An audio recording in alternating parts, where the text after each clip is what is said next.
오늘은 히브리서를 강의하는 5번째 시간이고 제목은 자비하고 신실한 대제사장이라 붙였습니다. 이 말씀의 제목처럼 예수님께서는 정말 자비로우시고 그리고 신실하신 우리의 대제사장이신 줄로 믿습니다.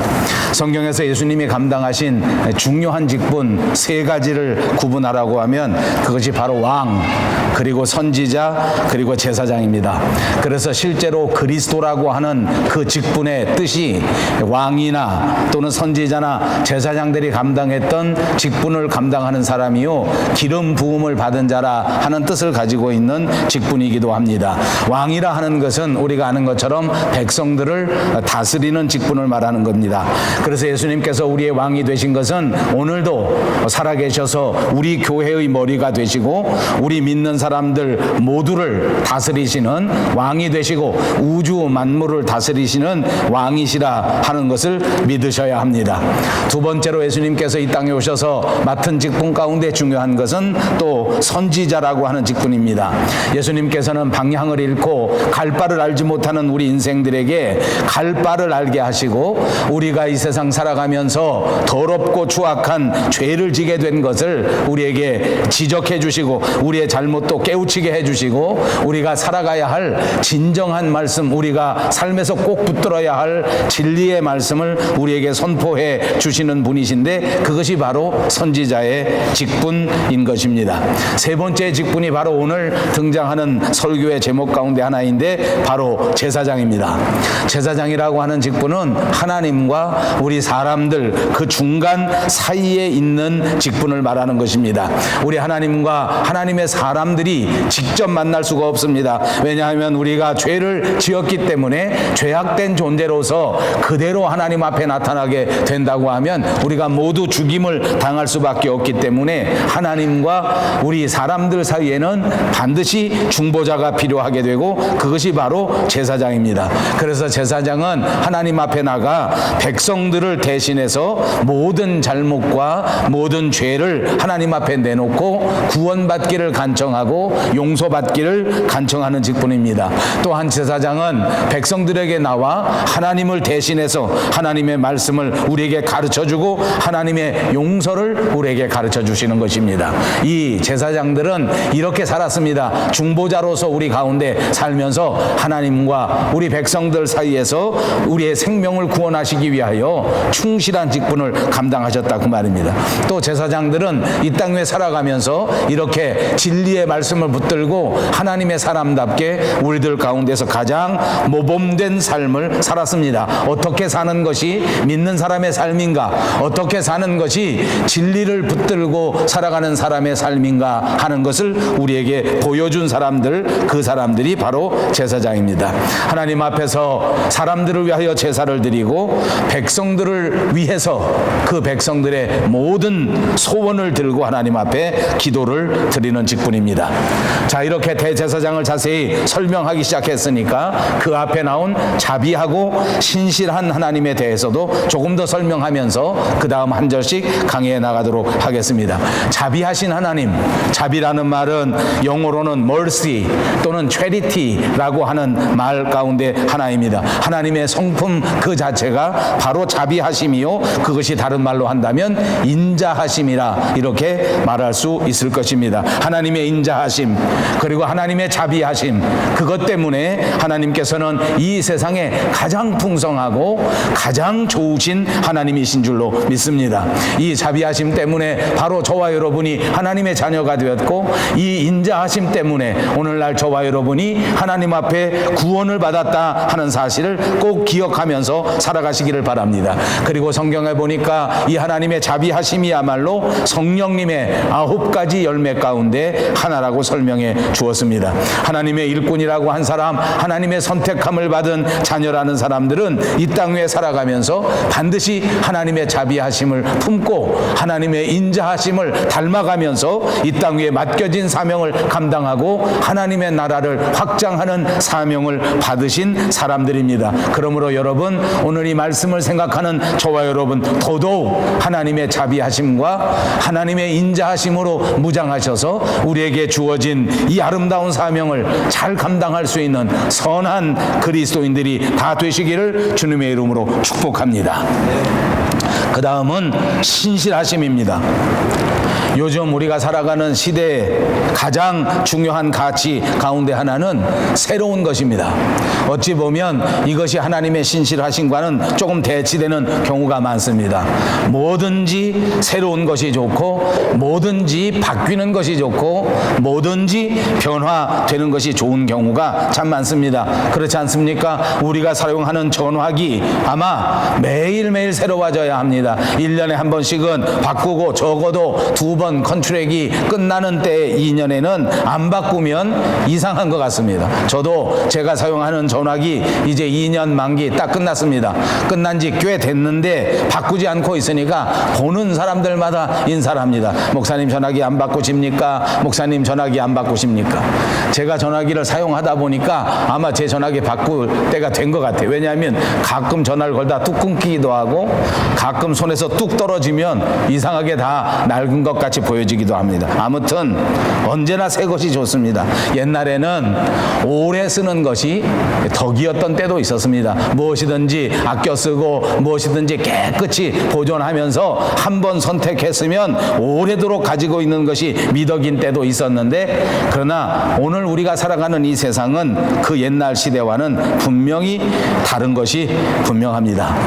우리가 다니는 직장도 그랬습니다. 제가 젊었을 때에는 직장 하면 평생 직장이라 하는 말이 있었습니다. 우리나라뿐만 아니라 일본 나라에서는 우리보다 훨씬 더 먼저 평생 직장이라는 개념이 있어서 한 번 직장에 들어가면 평생토록 그 직장에서 살아가는 것이 자랑거리이기도 하고 모든 사람의 바램이기도 했었습니다. 그러나 오늘 시대는 어떻습니까? 이제는 조금만 더 좋은 여건이 되면, 이제는 조금만 더 좋은 환경이 되면 그냥 뒤도 돌아보지 않고 가는 것이 당연합니다.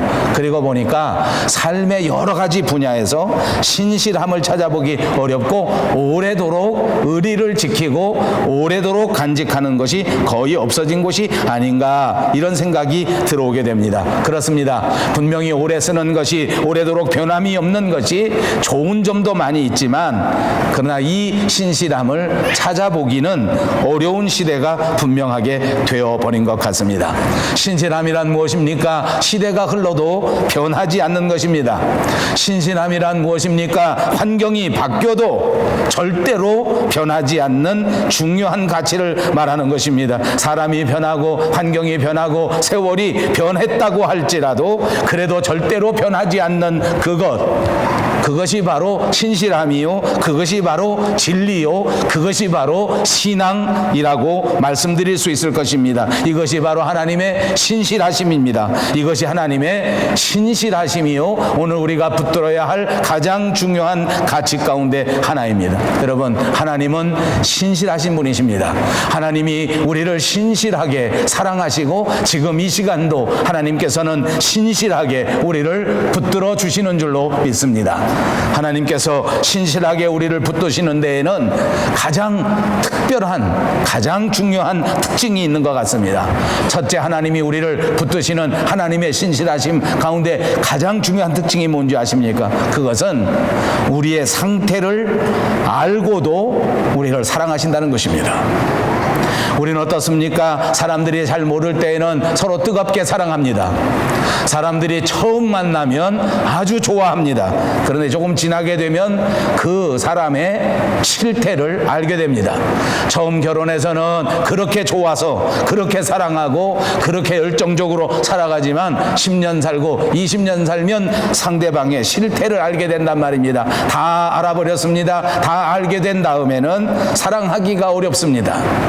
다 알게 된 다음에는 좋은 감정을 갖게 되기가 어렵습니다. 그런데 하나님의 신실하심은 우리의 모든 것을 다 아시면서 우리의 생각도, 우리의 마음도, 우리의 부족함도, 오늘 이 시간 우리의 상태도 다 알고 계시면서 불구하고 우리를 사랑하시는 것, 그것이 하나님의 신실하심입니다. 그러므로 사랑하는 여러분, 우리가 바라보아야 할 신실한 사랑이 무엇인지 압니까? 상대방이 어떤 상태라고 할지라도 끝까지 그 사랑을 변하지 않는 것, 그것이 신실하심이라. 왜 그런지 아십니까? 두 번째 결정적인 특징은 바로 하나님께서 우리에게 약속해 주신 약속을 지키시기 위하여 그렇게 하신 것입니다. 이것이 과연 신실하심입니다. 내가 약속했기 때문에 그것을 지키는 것입니다. 내가 결심했기 때문에 그것을 지키는 것입니다. 내가 그리스도인이기 때문에 그것을 지키는 것입니다. 내가 분명히 하나님의 사랑을 받은 사람이기 때문에 어떤 상태에서도 어떤 환경에서도 변하지 아니하고 끝까지 신실하게 하나님을 따라가는 것이란 말입니다. 사랑하는 여러분, 저와 여러분 모두가 이렇게 신실한 그리스도인이 꼭 되시기를 바랍니다. 그리고 오늘 이 순간 하나님의 말씀에 비추어 내가 과연 신실하게 나의 믿음을 지키고 있는가, 나는 과연 신실하게 나의 인격을 지키고 있는가 점검할 수 있는 은혜의 시간이 꼭 되시기를 주님의 이름으로 축복합니다. 여러분, 이렇게 말씀드리면 조금 부담스러우실 것입니다. 또 점검해보라 하니까 여러분 마음에 조금 짐스러울지도 모르겠습니다. 그러나 한번 생각해 봅시다. 사실은 신실함을 싫어하는 사람은 아무도 없습니다. 우리 스스로를 생각해 봅시다. 우리가 가장 좋아하는 사람 누구입니까? 우리가 가장 좋게 생각할 수 있는 사람 어떤 사람입니까? 바로 믿을 만한 사람입니다. 우리가 가장 싫어하는 사람 어떤 사람입니까? 믿을 수가 없습니다. 어저께는 분명히 이렇게 말했는데 오늘 와서 금방 말을 바꾸기 때문에 그 사람을 믿을 수가 없는 것 아닙니까? 어저께는 분명히 잘한다고 약속했는데 오늘 보니까 여전히 또 못하고 있기 때문에 우리가 그 사람을 미워하고 다투고 자꾸 싸우는 것 아닙니까? 한번 약속했으면 지켜야 하는데 금방 새로운 조건이 나타나니까 약속을 헌신짝처럼 버려버리니까 그 사람을 믿을 수 없는 것 아닙니까? 처음 결혼할 때는 나 없으면 못 살겠다고 하더니 지금은 나 때문에 못 살겠다고 하니까 그것 때문에 믿을 수가 없는 것 아닙니까? 따져보면 신실한 것이라는 사람이 아무도 없습니다. 따져보면 우리 인생 가운데 가장 중요한 것이 신실함이라고 해도 과언이 아닐 것입니다. 그런데 문제는 남이 나에게 신실하게 하는 것은 좋아하면서 내가 남에게 신실한 사람이 되는 것은 생각해 보지도 않고 있습니다. 여러분, 지금 설교 중간이지만 우리가 이 말씀을 가슴에 부여잡고 한번 생각해 봅시다. 내가 다른 사람에게 신실한 사람이 되려고 노력한 적이 있나? 여러분, 옆에 있는 사람 한번 쳐다보십시오. 내가 이 사람에게 신실한 사람이 되기 위해서 노력한 적이 있나? 그 부부지간에 저 옆에 좀 봐봐요. 안 봐 그럴 때 이장로님도 안 보시는데 내가 과연 이 옆에 있는 사람에게 신실한 그런 사람인가? 지금이라도 다시 신실한 사람이 될 수 있는 저와 여러분 모두가 되시기를 주님의 이름으로 축복합니다. 그렇습니다. 신실한 사람은 한결같은 사람입니다. 어제도 그 모습, 오늘도 그 모습, 그리고 내일도 그 모습이라면 진짜 믿을 만한 사람, 신실한 사람입니다. 히브리서 13장 8절에도 예수 그리스도는 어제나 오늘이나 영원토록 동일하시니라 라고 말씀해 주셨습니다. 자, 이제부터 본문을 한 절씩 강의해 보도록 하겠습니다. 본문 11절을 봅니다. 거룩하게 하시는 이와 거룩하게 함을 입은 자들이 다 한 근원에서 난지라. 그러므로 형제라 부르시기를 부끄러워하지 아니하시고 라고 말씀하셨습니다. 여기 거룩하게 하시는 이, 다시 말하면 거룩하도록 만들어주는 사람을 말하는 것입니다. 누가 우리를 거룩하도록 만들어주는 사람입니까? 바로 예수 그리스도입니다. 예수님만이 우리 사람을 거룩하게 만들어 주시는 분인 줄로 믿습니다. 예수님은 우리를 거룩하게 만드시려고 하늘의 보좌를 버리시고 우리와 똑같이 사람의 옷을 입으시고 이 땅에 내려오셨습니다. 우리처럼 똑같이 이 세상에서 제한된 삶을 사시다가 우리를 위하여 그분이 직접 십자가의 그 엄청난 고난을 감수하셨습니다. 스스로 이 땅의 모든 죄를 대신 짊어지시고 십자가 위에서 그 죄값을 치르시기 위하여 그 고통을 다 받으셨다고 말입니다. 그러므로 예수님만이 우리를 거룩하게 하시는 분이신 줄로 믿으시기를 바랍니다. 그리고 거룩함을 입은 자들도 등장합니다. 누가 거룩함을 입은 자들입니까? 바로 여러분들입니다. 바로 우리들입니다. 우리가 예수님 덕분에 거룩함을 받았습니다. 우리가 예수님 때문에 거룩한 사람이 되었습니다. 이거 믿습니까? 사랑하는 여러분, 예수님이 십자가 지시고 대신 대가를 치루어 주심으로 오늘 예배하는 여러분 모두가 하나님 앞에 거룩하게 함을 입은 자들이 되었다는 것입니다. 이제 여러분들이 예수 안에서 거룩한 자인 것을 믿으시기를 바랍니다. 믿으시면 아멘 하십시오. 여러분 모두가 거룩한 사람이 되었습니다. 거룩함을 입은 자입니다. 이 말에도 숨은 뜻이 있습니다. 이제 예수 믿기 전에는 여러분이 거룩하지 않은 자들이었습니다. 예수님을 알기 전에는 죄인들이었단 말입니다. 이런 죄인들을 위하여 예수 그리스도께서 십자가 위에 당신의 몸을 단번에 희생으로 드리셨기 때문에 저와 여러분은 거룩함을 입었단 말입니다. 이제 우리는 신실하게 이 문제를 깊이 생각합니다. 누구 때문에 거룩하게 된 것입니까? 누구 때문에 오늘 이렇게 살게 된 것입니까? 바로 예수님 때문입니다. 그분의 십자가 때문입니다. 이 사실을 분명히 깨닫고 이 사실을 분명히 믿으시기를 바랍니다. 그러면 이렇게 거룩하게 하시는 예수님과 이렇게 예수님의 은혜 때문에 거룩함을 입은 자들이 도대체 어쨌다는 것인가? 오늘 본문 11절에는 말합니다. 이 두 사람이 다 한 근원에서 났다. 이 말은 다시 세세하게 설명한다면 한 근원, 같은 아버지 밑에 태어난 형제가 됐다 그 말입니다. 그래서 예수님께서는 스스로 우리를 형제라고 부르시고 오늘 성경 본문에 보니까 그것조차도 부끄러워하지 않으셨다라고 말씀하십니다.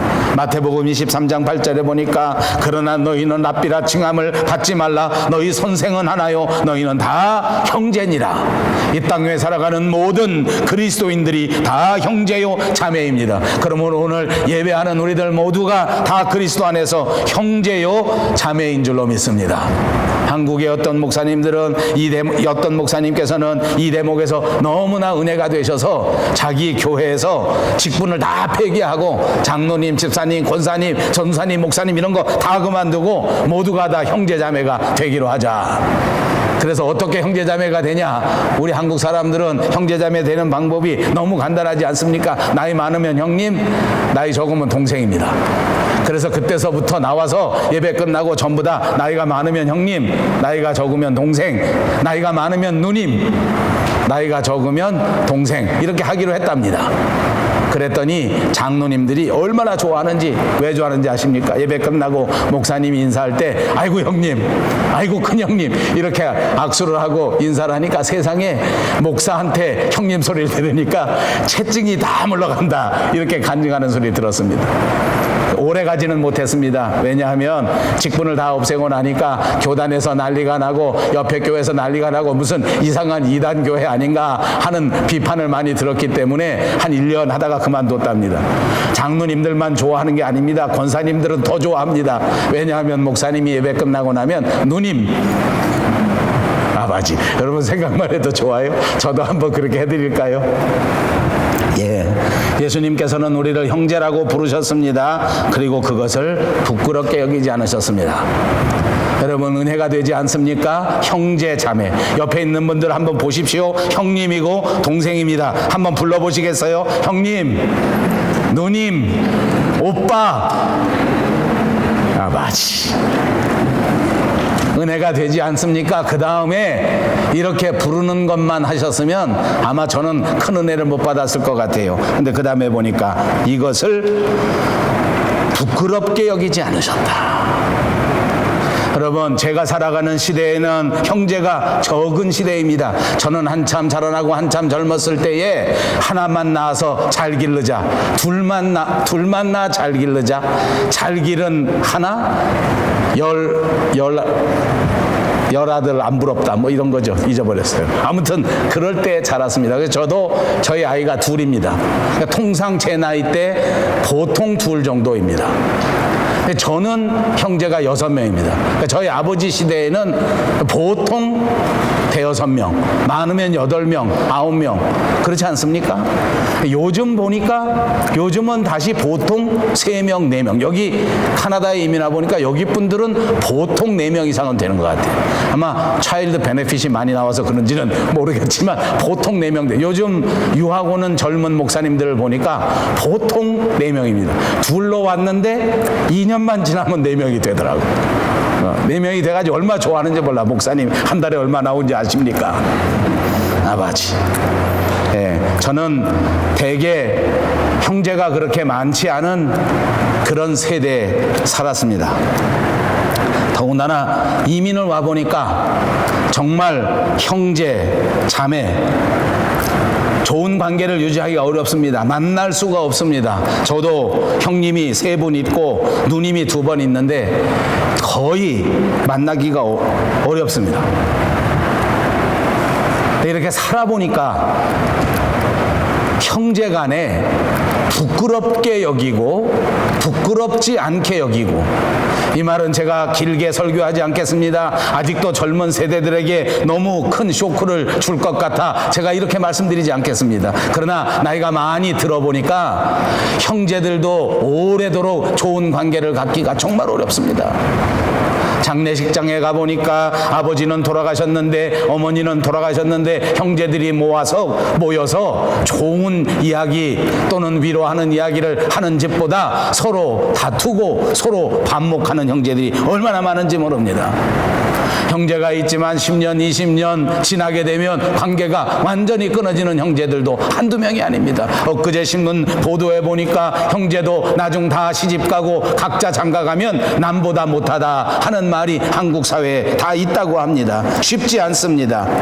그러나 여러분, 우리 한국 사람들 마을 가운데는 또 피는 물보다 진하다는 말이 있습니다. 제가 어느 목사님에게 들은 설교가 기억납니다. 우리는 예수의 피로 형제가 됐기 때문에 세상에 가장 진한 형제이다. 믿습니까? 아멘. 예수님의 피, 보혈의 피로 형제가 된 우리는 그래도 피는 물보다 진한 아름다운 관계로 살아가실 수 있기를 주님의 이름으로 축복합니다. 이제 옆에 있는 분들을 또 보십시오. 진짜 하나님이 맺어준 형이요, 하나님이 맺어준 누나요, 하나님이 맺어진 동생입니다. 다시 한번 불러봅니다. 형님. 형님이라고 부를 수가 없어요. 부르기가 어렵습니까? 아버지. 그렇습니다. 예수님이 우리를 형제로 여겨주시고 우리를 부끄럽게 생각하지 않았습니다. 우리를 받아주었습니다. 우리를 위하여 참아줍니다. 우리를 위하여 기다려주십니다. 사랑하는 여러분, 우리는 믿음 생활할 때 이 부분을 깊이 생각해야 합니다. 예수님과 내가 형제라고 하는 사실, 부끄럽지 않은 예수님의 형제가 다 되시기를 주님의 이름으로 축복합니다. 우리가 믿음 생활하면서 꼭 생각해 보아야 할 일이 있습니다. 우리는 예수를 믿고 신앙생활하고 교회 다니면서 누구든지 우리가 무엇을 받을 수 있을까 하는 것에 대하여 관심을 갖게 됩니다. 어떻게 하면 교회 가서 격려를 받을까? 어떻게 하면 교회 가서 위로를 받을까? 어떻게 하면 교회 가서 축복을 받을까 하는 것을 구합니다. 물론 신앙생활에 있어서 이것은 참으로 중요한 것 같습니다. 처음 예수를 믿고 교회에 나오면 하나님께서 위로해 주시고 하나님께서 축복해 주시고 하나님께서 물질에도 축복하시고 건강에도 축복하시는 것이 중요합니다. 그리고 우리 믿는 사람들에게 꼭 필요한 일입니다. 저는 밴쿠버 영성교회 목사로서 여러분들을 축복합니다. 우리 교회에 출석하는 모든 성도님들이 하나님의 은혜 가운데 모두 다 건강하시고 모두 다 물질에도 축복을 받으시고 모든 삶의 현장에서 은혜로운 삶을 사시기를 주님의 이름으로 축복합니다. 그런데 우리가 정말 가장 소중하게 가장 깊은 관심을 가져야 할 것이 있습니다. 그것이 바로 관계입니다. 형과 아우의 관계, 누나와 동생의 관계, 아버지와 아들의 관계, 이것이 훨씬 더 중요하다란 말입니다. 우리가 예수를 믿고 그리스도와 더불어 형제된 관계가 됐다고 하는 사실, 이 관계가 형성되어지고 이 관계가 부끄럽지 않은 관계가 되어질 때 하나님이 기뻐하시고 우리는 정말 이 땅 위에서 행복한 삶을 살 수 있게 되는 것을 믿으시기를 바랍니다. 그렇습니다. 이제 저와 여러분에게는 하나님이 아버지이십니다. 이제 우리의 아버지는 바로 하나님이십니다. 예수 그리스도는 우리의 형제입니다. 이 관계를 분명하게 깨달으시고 이 관계에 반드시 충실하게 살아가시기를 다시 한번 주님의 이름으로 축복합니다. 예수님께서는 우리를 위해서 인간의 몸을 입고 우리와 똑같이 혈과 육을 지닌 사람으로서 이 땅에 오셨습니다. 하나님은 그 아들 예수 그리스도를 10절에 있는 말씀처럼 구원의 창시자로서 십자가의 고난을 통과하도록 하셨습니다.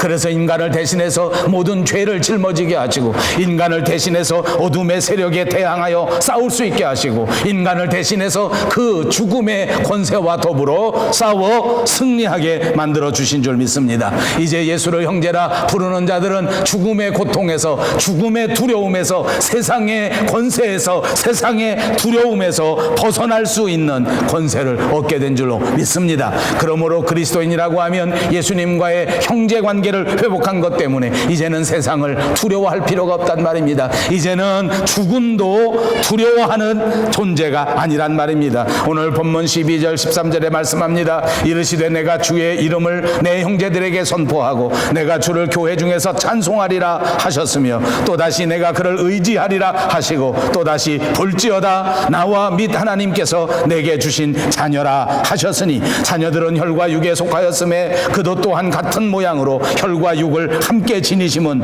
죽음을 통하여 죽음의 세력을 잡은 자 마귀를 멸하시며 죽기를 무서워함으로 한평생 종노릇하는 모든 자들을 놓아 주려 하심이라.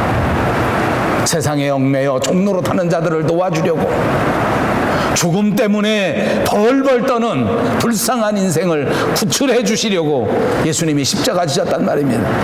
그분이 우리의 형제가 되었는데 왜 아직도 어둠의 세력에 벌벌 떨고 왜 아직도 세상에 매여서 사느냐는 말입니다. 왜 여전히 육체에 매여 살고 왜 여전히 물질에 매여 살고 왜 여전히 죽음에 매여 살고 있느냐는 말입니다. 예수님께서 이 모든 세력을 이기셨으므로 이 어둠의 세력, 이 죽음의 세력, 이 마귀의 세력에서 완전히 벗어나는 저와 여러분 모두가 되시기를 주님의 이름으로 축복합니다. 이것은 천사를 위해서 하신 일이 아니라고 말씀하시지 않습니까? 이 일은 바로 확실하게 저와 여러분을 위하여 하신 일입니다. 아브라함의 자손을 붙들어 주시기 위하여 하심이라 본문 16절에 분명하게 선포하셨습니다. 아브라함의 자손, 믿음의 자손들을 붙들어 주십니다. 우리는 아브라함이 우리의 믿음의 조상이라는 것을 잘 알고 있습니다. 우리는 아브라함의 자손입니다. 그러므로 우리는 예수님의 형제요 예수님의 자매인 것입니다. 이 형제 자매를 위하여 예수님께서 십자가를 져 주신 것을 믿습니다. 히브리서 5장 1절에 보시면 대제사장마다 사람 가운데서 택한 자이므로 하나님께 속한 일을 사람을 위하여 예물과 속죄하는 제사를 드리게 한다라고 말씀하셨습니다. 하나님께 속한 일을 사람을 위하여 예물과 속죄의 제사를 드리게 한다 그 말입니다. 예수님은 자기 자신이 예물이 되어주시고 자기 자신이 속죄 제물이 되어주셔서 자기 자신을 온전히 하나님 앞에 드리셨습니다. 그래서 오늘 본문 17절에는 하나님의 일에 자비하고 신실한 대제사장이 되어 백성의 죄를 속량하셨다라고 설명하고 있는 것입니다. 스스로 자비하고 신실한 대제사장이 되어 우리의 모든 죄악을 용서하시고 우리의 생명을 구속해 주신 분이신 줄로 믿습니다. 그래서 우리를 영원에 이르게 하셨고 그래서 우리를 구원받은 존재로 만드셨습니다. 이것이 예수님의 자비하심이요 이것이 예수님의 신실하심입니다. 이런 예수님을 히브리서 4장 14절에는 그러므로 우리에게 큰 대제사장이 계시니 승천하시니 곧 하나님의 아들 예수시라 우리가 믿는 도리를 굳게 붙잡을지어다 라고 부탁하셨습니다. 우리가 굳게 붙잡아야 할 믿는 돌이 바로 예수님의 십자가입니다. 이 험한 세상 가운데서도 우리가 꼭 붙들어야 할 것은 오직 예수 그리스도의 십자가인 줄로 믿습니다. 다시 한번 여러분들에게 환기합니다. 이 말씀은 히브리 사람들에게 주신 말씀입니다. 예수 믿어 고통받고 예수 믿어 고난받고 예수 믿는다는 죄 때문에 붙들려 감옥에 가는 시대 속에서 정말 한치 앞을 알아볼 수 없는 이런 어려운 환경 속에서 오늘 히브리서 기자는 우리에게 말합니다. 굳게 붙들고 나아가야 할 것은 예수 그리스도를 믿는 믿음의 돌이다. 사랑하는 여러분, 우리도 불확실한 시대 속에 살지 않습니까? 이 시대 속에서 예수님은 우리의 믿는 도리가 되시는 분이십니다. 이 예수님은 신실하신 분이십니다. 이 예수님은 자비하신 분이십니다. 그분은 우리를 용서하시되 우리의 모든 사정과 형편을 아시고도 우리를 사랑하셔서 우리를 용납해 주신다고 약속해 주셨습니다. 그분의 신실하심은 이제부터 거룩한 사람이 될 때까지, 완전한 사람이 될 때까지 끝까지 우리를 지켜주시고 끝까지 우리를 보호해 주실 것입니다. 이것도 예수님의 신실하신 모습입니다. 그분은 대제사장입니다. 하나님과 우리 사이에 결단코 자리를 비우지 아니하시고 결단코 자기 책임을 다하지 않으실 분이 아니시라 그 말입니다. 어떻게 하든지 하나님과 우리의 관계를 회복해 주기 위하여 지금도 우리를 위하여 기도하고 계시다 그 말입니다. 우리와 똑같이 인간이 되어 저와 여러분을 형제라고 불러주시고 부끄럽게 생각하지 않으셨습니다. 여러분, 우리는 어떻습니까? 여러분 살아가시면서 예수님이 여러분의 형제라는 사실을 깨닫고 사십니까? 여러분 사시면서 여러분이 예수님의 자매라고 하는 사실을 분명히 깨닫고 사시느냐는 말입니다. 오늘 이 순간 꼭 깨달으십시오. 여러분은 예수님의 형제요 예수님의 자매입니다. 믿으시면 아멘 하십시오. 아멘. 감사합니다. 그렇다면 이제부터 우리는 어떻게 살아야 합니까? 이제 옆에 있는 우리 형제 자매를 바라보십시오. 이제부터 그리스도 안에서 서로 형제와 자매로 살아가야 할 사람들입니다. 귀한 형제입니다. 귀한 자매입니다. 옆에 있는 분들한테 한번 고백하십시오. 귀한 형제입니다. 귀한 자매입니다. 여러분, 이것이 우리의 믿음이 되어야 합니까? 이게 우리의 믿음이 되어야 합니다. 사랑하는 남편, 여러분에게 가장 소중한 형제입니다. 한 입을 덮고 살아가는 아내, 이 세상에 가장 귀한 자매입니다. 이제 우리가 예수님의 사랑으로 형제가 되고 자매가 되었으므로 이들을 더 뜨겁게 사랑하고 예수님의 보혈로 신실하게 서로 희생하면서 서로 섬기면서 서로 세워주면서 살아가야 합니다. 이것이 신령한 일입니다. 이것이 영성의 일입니다. 이것이 믿음의 일입니다. 이것이 자비하시고 신실하신 예수님의 제자답게 살아가는 삶인 줄로 믿습니다. 이제부터 더더욱 우리의 형제와 자매를 위하여 뜨겁게 사랑하시고 부끄럽지 않은 그리스도의 형제 자매가 다 되시기를 주님의 이름으로 축복합니다. 기도합니다. 자비하신 우리 하나님 참 감사합니다. 이제 하나님께서 불러주신 귀한 성도들 모두가 더불어 신령한 형제로 신령한 자매로 뜨겁게 사랑하면서 뜨겁게 충성하며 살아가는 저희들이 되게 하여 주시옵소서. 예수님의 이름으로 간절히 기도하옵나이다. 아멘.